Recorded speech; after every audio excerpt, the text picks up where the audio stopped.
చాలా సింపుల్‌గా hair care routine. ఇలా గనక మనం మెయింటైన్ చేసుకుంటే హెయిర్‌ని చాలా బాగా మెయింటైన్ చేసుకోవచ్చు. ఫస్ట్ అయితే డీటాంగిల్ చేశాను హెయిర్‌ని.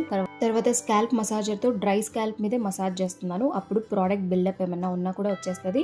నేను కోకోనట్ ఆయిల్ తీసుకున్నాను. దాంట్లో కొంచెం టీ ట్రీ ఆయిల్ యాడ్ చేశాను. దీనివల్ల మనకు ఇచ్ఛీనెస్ ఏమైనా ఉన్నా లేకపోతే డాండ్రఫ్ ఏమైనా ఉన్నా కూడా మొత్తం పోవడానికి హెల్ప్ అవుతదనమాట. సో, ఆయిల్ పెట్టేసుకొని నేను ఒక 1 అవర్ దాకా అలానే ఉంచేసుకొని హెడ్ బాత్.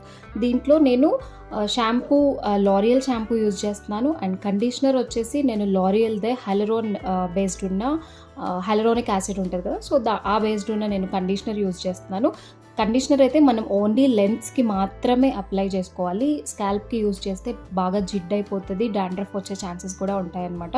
నెక్స్ట్ కొంచెం వెట్‌గా ఉన్నప్పుడే హెయిర్‌కి మనం సీరమ్ అనేది అప్లై చేయాలి. ఇది కూడా ఓన్లీ హెయిర్ లెంత్స్‌కి మాత్రమే, స్కాల్ప్‌కి కాదు. సో, ఇది నా హెయిర్ కేర్ రొటీన్. నచ్చితే లైక్ అండ్ సబ్స్క్రైబ్. బాయ్.